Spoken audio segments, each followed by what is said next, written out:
Hello and welcome once more to Conscious TV. I'm Iena MacNey and today my guest is John Batler. And we're not in London, our usual studios. We're up in Bakewell in Derbyshire. John wasn't able to come to London. So we're actually in a very special location. We're in All Saints Church in Bakewell. And we're here because John comes to meditate and pray here at 5 o'clock every morning for 2 hours. And also later on in the afternoon for 2 or 3 hours.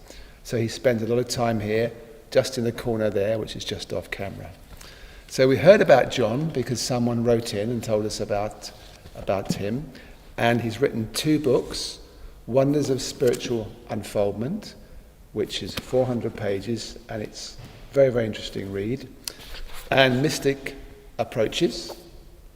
And he also has 2 books of poetry, which he's just given me, which I haven't looked at yet. Destined to Joy, Mystic Verses, Part 1. And Do You Pray For Me, Mystic Verses, Part 2. So if you want to read more about John, there's plenty out there to read.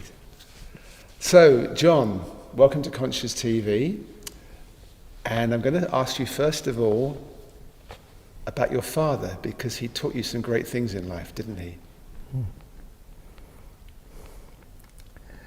He was a quiet man, an artist, a craftsman,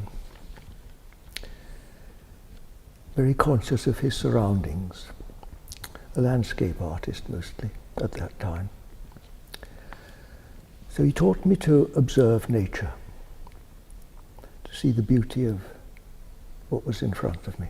Nothing elaborate, just the hedges, the trees, the grass. To notice the sky. He was also very conscious of good work. He loved carpentry. He taught me how to use tools. And I remember so well him saying, pay attention, keep your eye on what you're doing. When you're sawing a piece of wood, listen and watch listen to and watch the movement of the saw. Watch the hammer so you hit the nail straight. And these 2 lessons of 100% giving attention and observing what was around me have stood me in good stead all my life. They're wonderful qualities which are probably quite rare these days, which is sad. But that's the way the world is. And what did you get from your mother? Mum was Russian. Well, she was also an artist in her way. She was a housewife, of course. That's what women were then. They called themselves there and were proud of it. Mum was always, when women's lib came in, she said, there's nothing wrong with being a mother and a housewife. Anyway, well, what I got from Mum was primarily a Russian heart. And Russian hearts, they just spill out all over the place. I was always told as a child, I wear my heart on my sleeve. Well, people laughed at me, but it's one of the best things to have a great heart and to that. A great heart. To work from the heart, to recognize the existence of the heart. And the whole household shone with that tender, loving care that emanates from someone that loves their work and gives themselves to it. The way the table was laid, the way she knitted our clothes for us, did the mending, did the washing up, everything was a work of art and done with love. And I know at 7 years old you were sent to boarding school, and that was a little bit of a shock, but you would escape to the chapel and pray when needed, didn't you, to find your solitude and balance again. It was a shock because up till then we lived in the deep country and I hardly knew what another little boy was. My companions were nature and animals, and I was suddenly thrown into this world of other little boys, and I was completely lost, and for the first time in my life I knew what it was to feel isolated and lonely. Thank God the school was in a rural setting, so there were big gardens where I could go, and also in my little childish way I remember so well just burying my little head in my hand and closing my eyes and saying, God bless Mummy and Daddy and my sister and our dog. And what a haven of home and security that was for me. It seems even at an early age you had a way of going inside and finding somewhere that you could rest, as you put out, Yes. used the word haven just now. Yes, I think that probably was so. Or if not inside, at least to stillness and quietness. I mean, in nature it's outside, isn't it? You look at a tree, you put your arms around a tree and you're held in stillness, in quietness, in that reassurance of just simply being itself. That's what a contrast it is to the noise and the agitation that you get from most people. And you talk about, I don't know if you remember the beginning of this book, you talk about it's a book about committed to discovering stillness. Well, I wouldn't say that. No, it's really a book committed to discovering, well, I don't know what really. It's, if I use clever words like the infinite or even God, as a young man, I still don't know really what they are. Who doesn't know what God is? Nobody knows what God is. But there's, how can I put it? Perhaps one longs for the unlimited, for freedom and for love. And in worldly experience, all these things are finite, they have an end.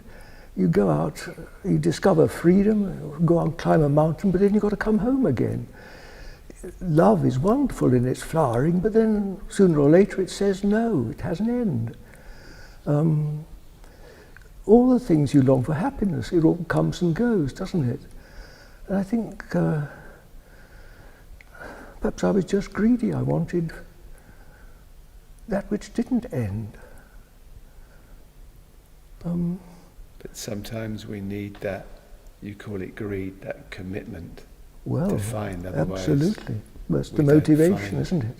Yeah, The we'll come on motivation. to that a bit later. I want to just go through your story a little bit sequentially and just see the important, discover these important pointers in your life. So, there's so much we could do because you are now 79 years old. There's so much we could talk about, but I'm going to summarize it to some extent. You were an army officer, which I guess was national service, involved in a family business, and then in 1963 you went to South America. Yes.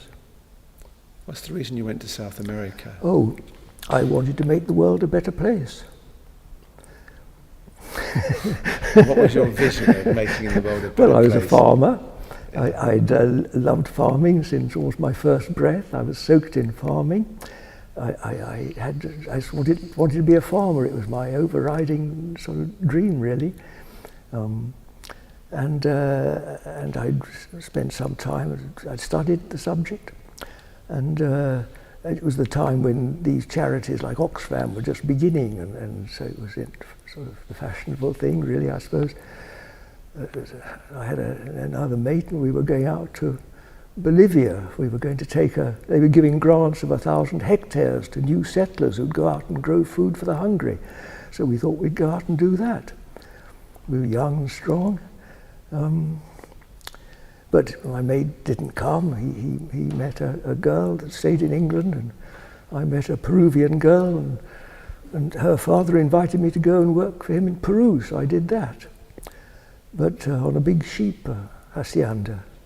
But that was my time of, sort of socialist time of my life, and I wanted to do good, so I ended up working as a volunteer agriculturist in the mountains of Peru. Which must have been beautiful, actually. Well, it was, I wouldn't say it was easy, but there was plenty of space up there, and I loved that. I loved the donkeys and the oxen. And yes, it was a good year. But I think, like most people who've done voluntary service, I learnt, it gave me much more than I gave to it, really. And I learnt probably the greatest lesson of my life. I remember sitting on a mountainside one day. I'd done a lot of work, or a little bit of work with planting trees on eroded mountainsides. And of course the local sheep and goats had come and eaten them all off, and I was sitting there a bit depressed. And it seemed that a little voice seemed to say to me, to make whole, be whole. Make whole. To make whole, be whole. Well, I hardly understood what that was then. But I had read a little bit about meditation. Not that I really understood it. But I saw myself as a mixed up young man trying to help people, the local Indians, older and wiser than myself and more able to live. And I realized I had to do something about sorting out myself before I could be much use to others. So having read a bit about meditation, when I came home to England, I looked for and I found a school of meditation. I want to just point out one more thing that I thought was important in your book. Was there was a situation, you were in the mountain, the jungle I think, in Peru, and you felt the only way was to surrender. Oh, Do you yes. remember that? That was quite important, I think. Yes, I had a pal, and we found an Indian who'd take us, and we had several days in the jungle, just walking through the jungle. Which It must have been an incredible experience. It was an incredible experience. Yeah. It was absolutely wonderful. The jungle's very thick. It's quite difficult to walk through. Yes. It's mostly these great trees above. There's very little sunlight comes down to the forest floor. You creep along over the fallen leaves and these huge lizards and snails and snakes. You see monkeys up in the trees. And at one point we came to a little creek with a sandy banks. And there was a great sort of furrow gouged out of this sand, as though someone had dragged a big oil barrel through it. And we looked at the guide, and it was a huge snake, an anaconda. Huh. And I wanted to follow up and find it, but he wouldn't let me. He said it would be lying curled up, ready to grab us. Yeah. And then it started to rain, and we camped just near there, just beside it. And just made a little fire. I was sleeping on the ground there. And I didn't sleep very well. I think maybe I woke up in the middle of the night, and the rain had cleared, and you know the jungle's full of shrieks and funny sounds, rustlings at night. It's all the animals come out and move around, and I sat there by the campfire in this little circle of light and thought of this great snake. I could reach out and touch it probably, for all I knew, and I began to feel fear. Here we were alone in this jungle. If the Indian deserted us, God knows what we'd have done. And then quite inexplicably, perhaps I stopped fighting. I gave up the struggle. I surrendered. I just relaxed into the situation as it was, into the unknown. And I suddenly felt peace, such as I'd never felt before. Just total peace, in which all the threats that surrounded us were contained and all right. And I look back on that as one of my first great spiritual experiences. Yes. You say in the book, I put my trust in forces greater than me. Yes. Yeah. Which we all have to do, don't we, sometimes, in a if way, not all the time. In a way that I've been doing it all my life. That is the essence. Yeah. Putting your trust in forces greater than you. That's right. Yeah. Do you feel that peace now? Absolutely. Yeah. Of course. I'm nervous before an interview. What do? I just find that stillness. Yeah. And I feel confident. Yeah. It's like an invisible hand to hold, a rock. So how do you find the stillness? How do I find it? Well, it can't be described. No, but you said you were nervous, maybe before the interview, Yes. so you How do find I that find it? stillness. Yeah. Well, I've had many years of practice, it's a second nature to me now. Probably my first nature. It's so obvious. We're sitting in it like fishes in the sea. You can never not be still. But the trouble is we just don't see it. We look down and we just live in this cocoon of mental agitation, lost in thought. That's the human condition, at least what we call the human condition. But actually it's lost. It's not reality at all. It's not what we are. And this is the cause of all our problems. We're absent from the presence of God. And this, in a way, the groundwork was what your father was teaching you. Yes. That Also to be present. Things, watching the nail. To be present. The saw. That's right. The wood. Yeah. The present is such an important word. Yeah. Now, the present moment, here and now. The present moment. You can hear the church clock chiming, can't you? I can. It's sounding in stillness, isn't it? It's 1 o'clock. In stillness and in timelessness. Time goes round, round and round, in eternal presence. The peace of God that passeth understanding. Right here and now. We can never be closer to God than right here and now. Okay, so I'm going to keep going with your story, see what else comes out of that. So as you were just starting to stay, when you got back from South America, you were 27, and you discovered the School of Meditation in London. Yes. Tell us about that, how you discovered it, or not so much how you discovered it, but how was it important to you? Well, it certainly was very important. Yes, I had to go to London to be taught. I was taught. The first practice, my first farm was at Bakewell then, so I had to get the late night train back from London to look after my animals next morning. And I was sitting in St Pancras Station waiting room among all the rubbish and unfortunate drunks and homeless that used it. And I sat and closed my eyes and meditated as I'd been told. And there and then, in that seemingly uncongenial situation, it opened up like that. And I realized that all the space, the freedom that I longed for, that I'd been traveling the world to find in the deserts and mountains of this world, were within me.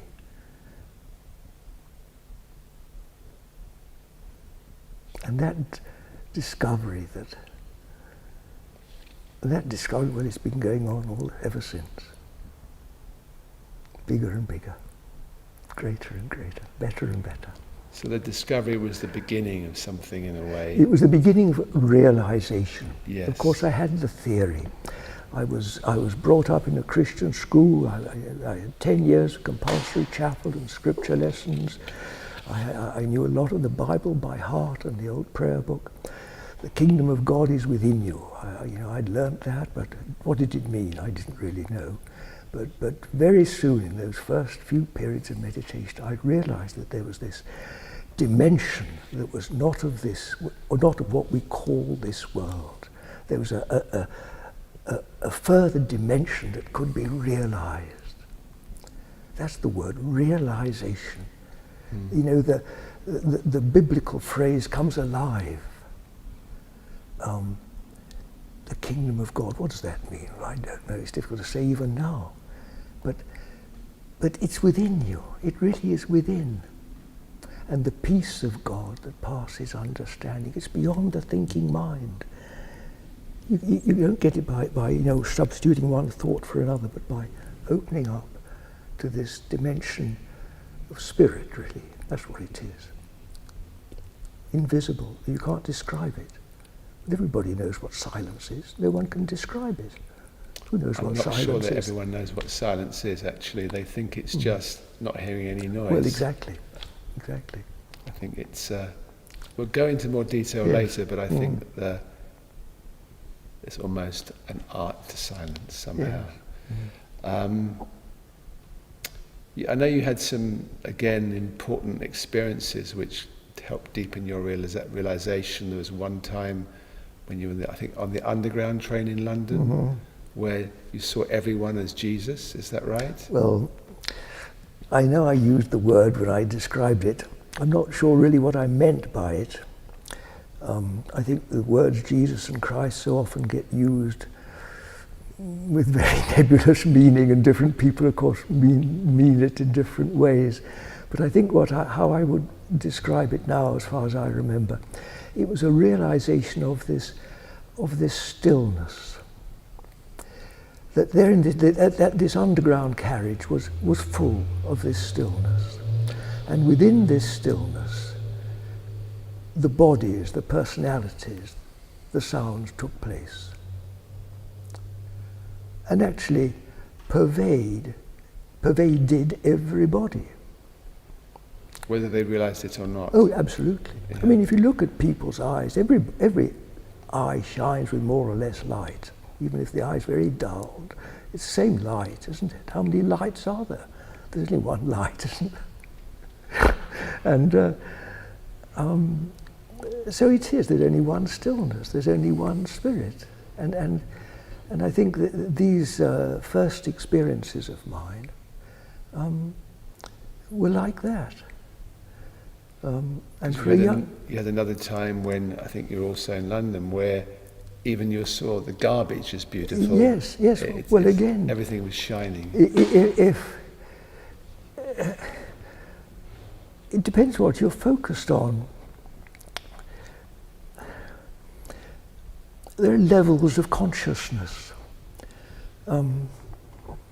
If your heart is light, if your heart is full of light, you see light, and everything that's in it is light.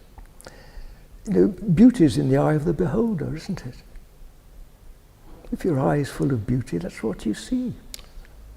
Yes, but I think it was also important from what you explained in the book about that realization that I'm just trying to find the words here, that forced you to review some deeply negative attitudes towards civilization and city life. Absolutely. Well, yes, as I said, being a country boy, I was at that time very negative about city life. Yes. That was the sort of the worst of the worst.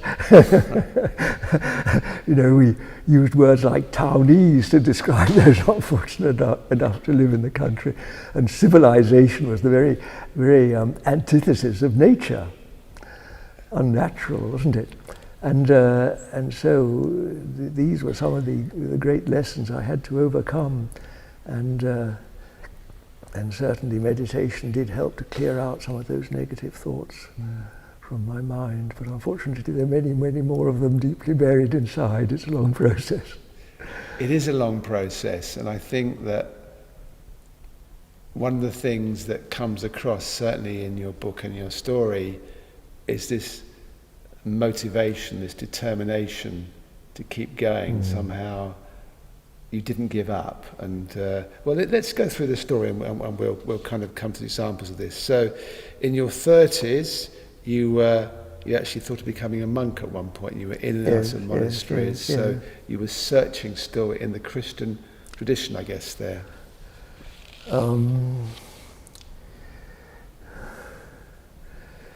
Yes, I don't remember too clearly what my motivation was. I think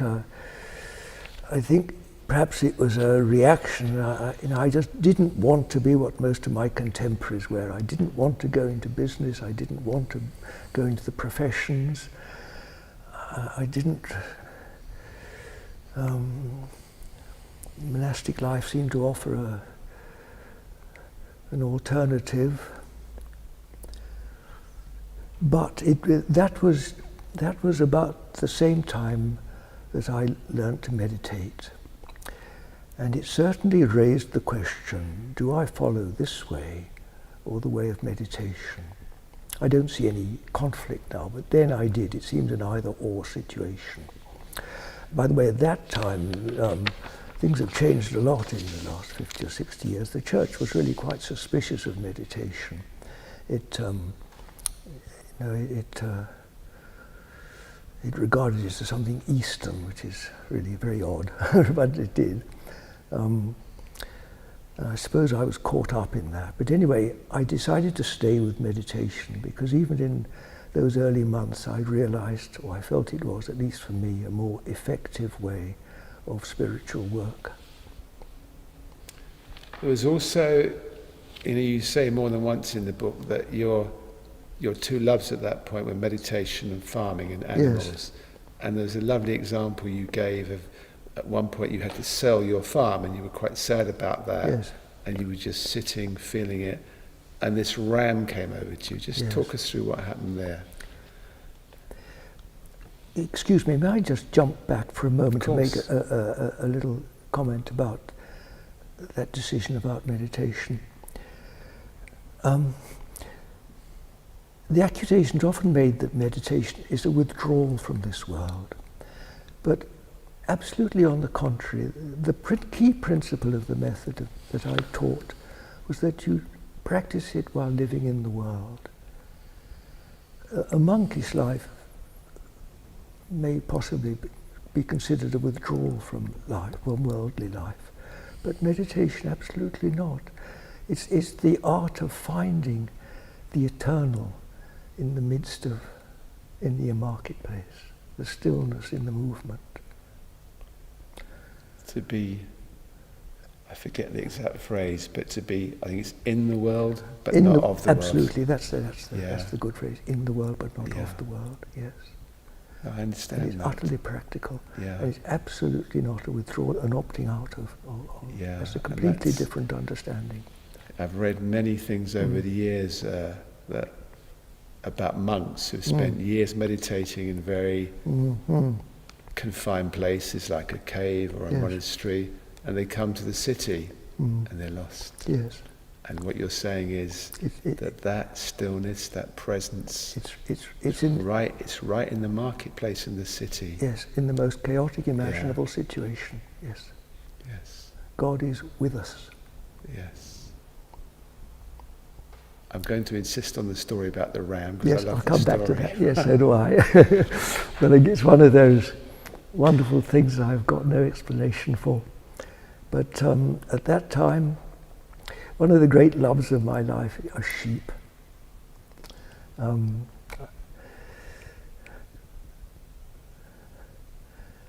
could tell you a lot about my understanding of the Lamb of God. Anyway, at that time I had quite a considerable flock of sheep, about 150 sheep, and I had 5 rams, I think. And one of these rams was an old warrior where through much fighting, he'd split his skull and was old soldier. And just before things happened, I had to move on from my first farm. And I was sitting at one side of a field. I'm not sure if I'd been crying, but I was very unhappy about it all, losing my beloved animals. And these rams were lying under a hedge on the other side of the field, about, I suppose, 100 yards or so away. And to my amazement, one of these rams, this old warrior, he stood up, he left the others. Slowly and deliberately he walked across the field. He laid his head in my lap and just stood there for a minute or 2 or 3. Then he turned away and went back and laid that day with his companions. It brings tears to my eyes to tell you. Well, what do you make of that? I make of that extraordinary connection that you had or have with nature, which is everyone's potential in a way. Yeah, well, maybe that was it. Anyway, I think consider that one of the greatest honours of my life. What could one ask for more? Greatest honour of your life. Yeah. Wonderful. See? Russian heart brings tears to my eyes. Yes. Even in front of a camera, sorry. Well, you have a bit of an up and down story in some ways, and I'm going to now move on because in your late 40s, your life fell apart, and you had quite bad depression. How did that start? Oh, well, I had a second farm then. It was a lovely little farm. That's really another story. And I was happy as a farmer. I was married by then and had a good wife. But we had many meditation students at that time used to come to the farm. I was quite well known as one of the first organic farmers. There was a woman that came to meditate, and on one occasion, we meditate with closed eyes, by the way, so we were sitting together, we'd just come to stillness, and I saw our two souls rise from our bodies and merge as one. She was a woman with very open, clear eyes, and when I looked at her, I saw right through to the infinite beyond. So what does that mean? What does that mean? The infinite beyond. What did you actually see? Well, you've got to realize there are two sorts of sight. There's the eyes of flesh, and there's what's called insight, seeing with the eyes of the heart. Insight is always limited. I mean, fleshly sight is always limited. It has a boundary. Flesh sees flesh. But we all have, to some extent, a sense of even indescribable beauty or indescribable peace or something like that. What did I see? I saw the indescribable, right? I saw the infinite indescribable. But it's the realest of the real when you see it. And what really tipped me into depression was that I was still a young man, a hot-blooded young man, still, very much living in my physical body and my human emotions. How do you reconcile the two? There was that spiritual union, if you like, the mystical marriage, contrasted with two people living lives, both with their own marriages, their homes, their jobs, that were separate. How do you reconcile unity with separation? Well, I couldn't at that time. It was beyond my ability, my experience. I couldn't go back into that old life. Of course, I couldn't escape it either, really. I was sort of imprisoned in it. So it was an experience that took you out of your world. That's right. Yeah. I suppose a modern jargon might say it blew my mind. I'm not sure if that's accurate or not, but it's not a phrase I normally use. Very accurate, it blew your mind. But, I went back home, and there was my dear wife, but somehow it was all too small. I couldn't I'd been shown something. Well, anyway, the gist of it was, it threw me into a turmoil of emotions, and I left. I had to really break away. So I left. You had to leave your marriage. I left my farm. I left my home. Wow. I had one of the early motor caravans in that time, and I drifted around for some years, homeless, jobless, loveless, and alone. And it was a wretched time of life. I just picked fruit. I did what I could. But you'd had that experience, so that I'd must had have that given vision. you Yes. a reference point. It Yes, given it you did. an opening. Because how can one access it? Well, meditation, of course, does just that. Because in meditation, if I can give you a demonstration, the beautiful demonstration of meditation, I hope the camera can see my hands, is just that. You see? It's just an opening. It's letting go, that's right. Letting go. Now this is how we live, forgetful of the Trying one. to hold on. Of the one, we hold on. Yeah. We hold on to our personal life. And so we're imprisoned within our ego, which is our sense of separation. Yes. And in meditation, it starts very gently at first, so it's not frightening or anything, but very gently it sort of helps you to do that. Yeah. Now, when you let go, you discover that you're not actually separate at all. You're united. You're in that which is undivided. Indescribable, but undivided. There's not two at all, there's just one. One love. One person. Singular. Adam in the paradise was singular. One. One I am. Now that's what I'd been shown in this dramatic episode with this woman. The oneness. Well, you could say that then the work, the real work began, because the two polarities had been clearly identified to me. Although I was too muddled really to put it as clearly as I'm saying to you now. But that's what gradually dawned on me. At one time with the motor caravan, I went and spent a winter in Spain, alone of course. And I spent hour after hour after hour just meditating. I moved from just doing the standard half hour, morning and night, and meditation became salvation. Because in salvation you're taken out of this imprisonment and you're shown what's real.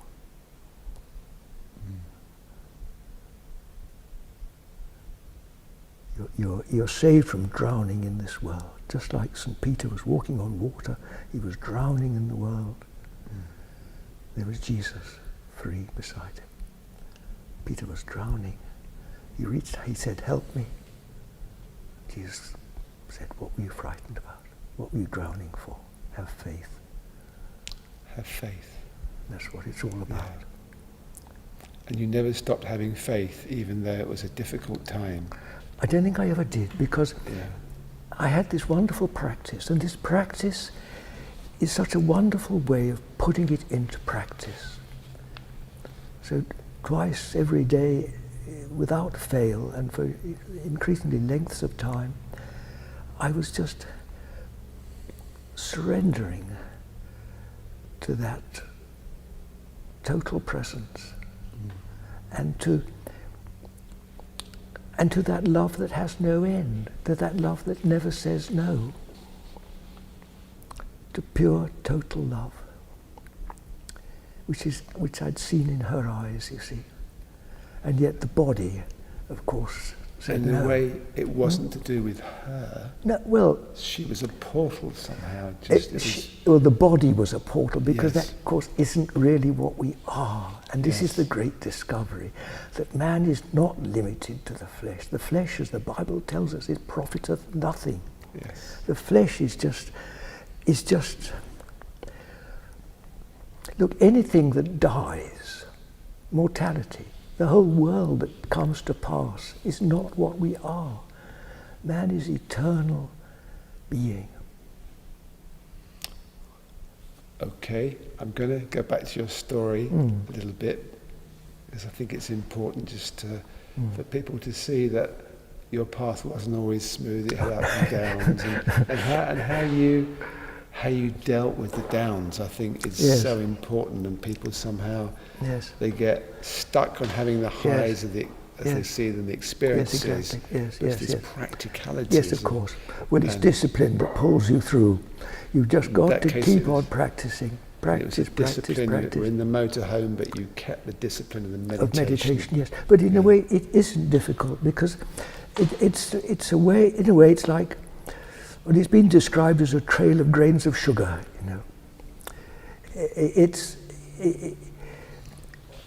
You follow it because it's always leading you from better to better to better to better. From better to better to better. It's described as a trail of sugar, you see, leading to the sugar mountain, which is, of course, the kingdom of God. Yeah, but unfortunately in our society, there's so many false trails that try and take you better to better to better. I beg your and pardon? all you end up is with an unhealthy body and a big overdraft and credit card bills and...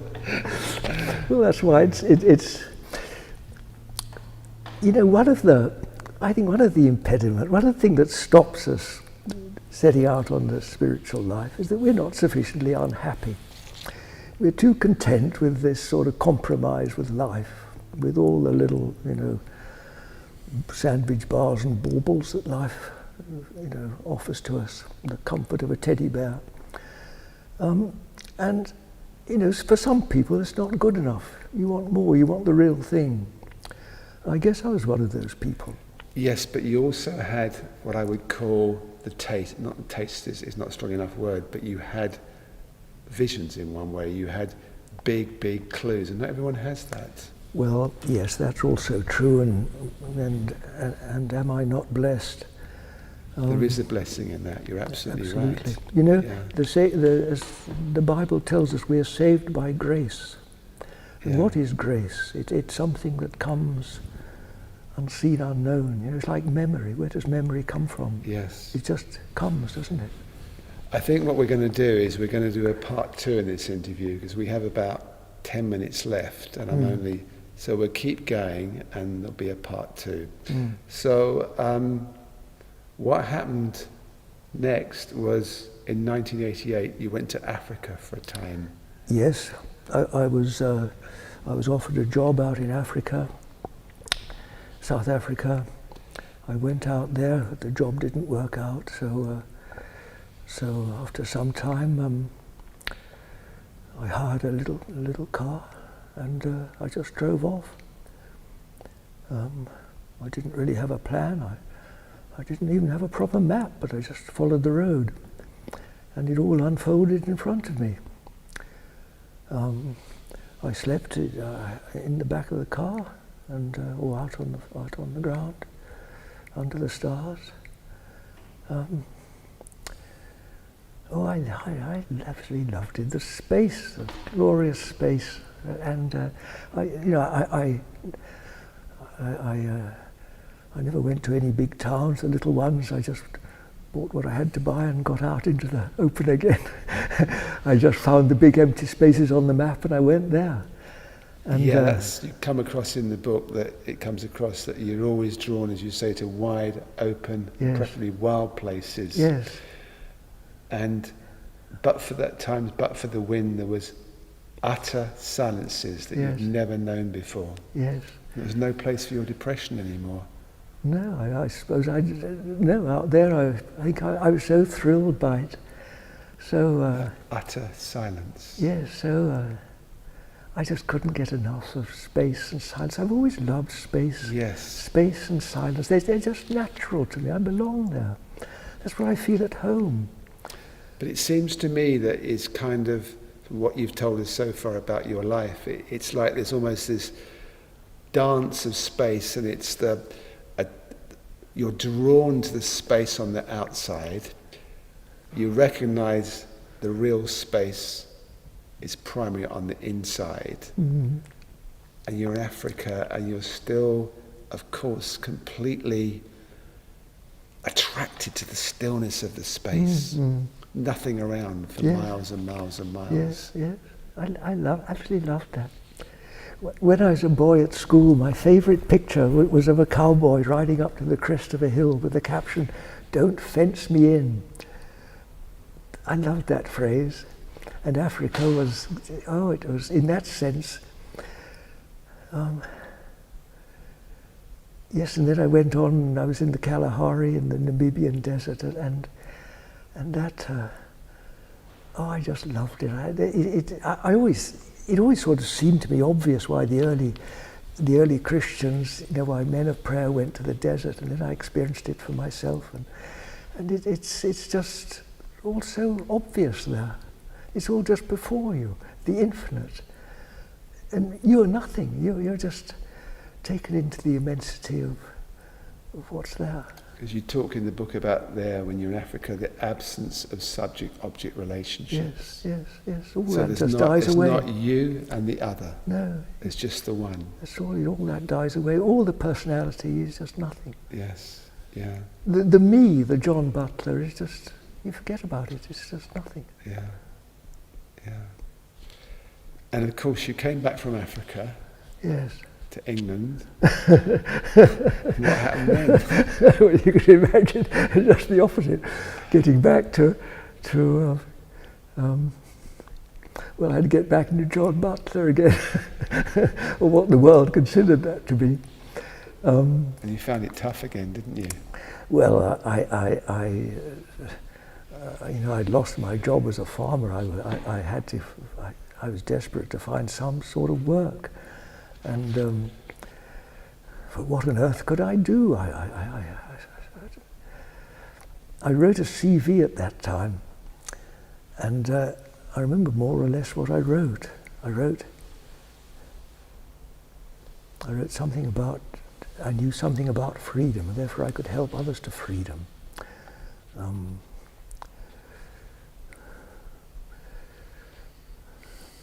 of course freedom is love. Love is freedom. The two are really the same thing, spiritually speaking. And if someone could give me a channel for my love, I'd give my all. That was what I was looking for, and of course, who answered my CV? Yes, nobody. I was looking for freedom in the world of bondage, and. But you'd also had the realizations before when you were in London and you saw the garbage as beautiful and the underground. It's somehow you'd had the experiences, but something. It is hard, isn't it? And I'm just pointing out that you had these reference points, but you have this openness in Africa, this stillness. John Butler's almost disappeared, and you get back to England, and the reality of day-to-day life hits you again. Yes. Well, I suppose I was still. We're such spiritual infants, you know. Even now as an old man, I'm still a spiritual child. Spiritual child, yes. It's a long journey. Yes. And one's learning all the time. You learn something every day. And at that time, I was still grappling with questions that I had, that now I no longer have these problems. But at that time I did.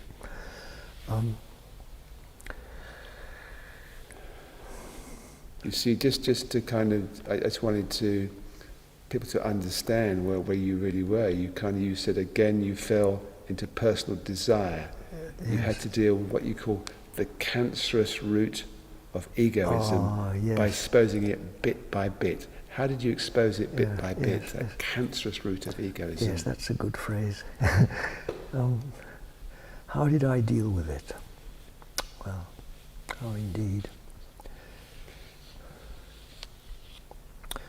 I'm not sure that we can deal with it, because you see, I am the ego, so it's the ego trying to deal with the ego. Yes. It's the pot calling the kettle black. The blind leading the blind. We are saved by grace. Well, I meditated.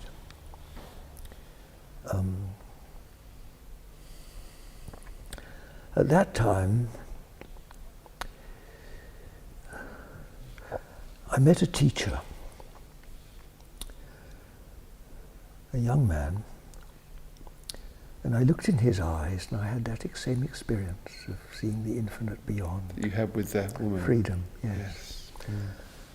And I followed him out to America, to San Francisco. I was that desperate. I knew that's what I wanted. I didn't want anything else. And so I, as it were, jumped off the precipice to him. And while I was in America, after I'd been with him a few days, I remember there was a big meeting, and he looked at me, and he pointed out my pride, my arrogance, and my egoism, which was completely crushed me. I was exposed in this room of, I suppose, a couple of hundred people. And Just I felt, repeat, that was very faint. You exposed in front of... I suppose, 200 or 300 people. There was other people a big around, hall I in the room, understand. yes. And I felt within me a monstrous, almost like a worm. And I didn't know what to do with it at all. I was absolutely terrified. And I fled. Where did I flee to? I fled into the wilderness. I got a car and I just drove into the desert. And I thought I was going mad at that time. I had such a sense of evil within me. I didn't know how to deal with it at all. I meditated, but somehow even meditation didn't deal with it.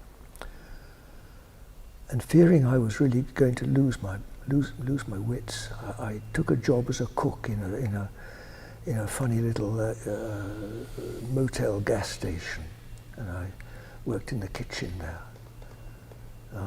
frying eggs and things. Do you want me to go on? And this was in the Mojave Desert, which is just on the border of Arizona, surrounded by desert country. One day, after work, I walked up the side of the valley.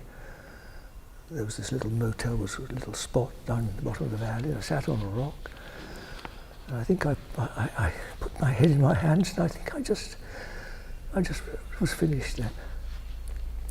And someone came and stood beside me. I didn't see anybody, I didn't hear anybody. No man was involved at all. But I felt there was a presence beside me. And I said, I suppose it was Jesus. I've never doubted it. It was nothing to do with the church, nothing to do with religion at all. And I didn't really notice any difference. Depression didn't end, but I wrote a poem, that's right. Depression didn't end, but from then on I had a friend. Huh. Because I certainly didn't have any human friend at that time. Yes. And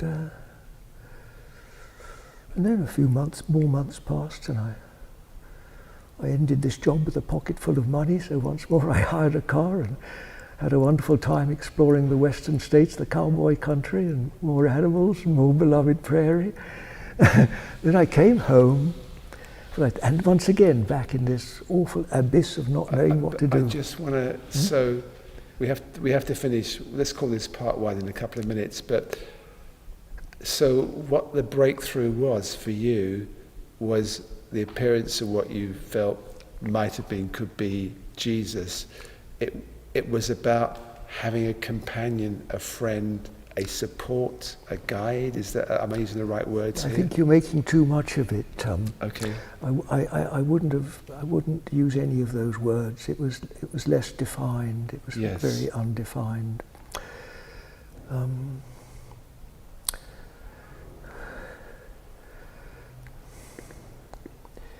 Soon after I got back, I had some friends then that did healing, and I remember they prayed over me, and it was extraordinary. I felt myself screaming. I was thrown to the ground, and something was expelled. Some revolting thing came out of my mouth. It opened my mouth so wide that my mouth split. But what came out? I never saw anything. I suppose one idea expelled by another.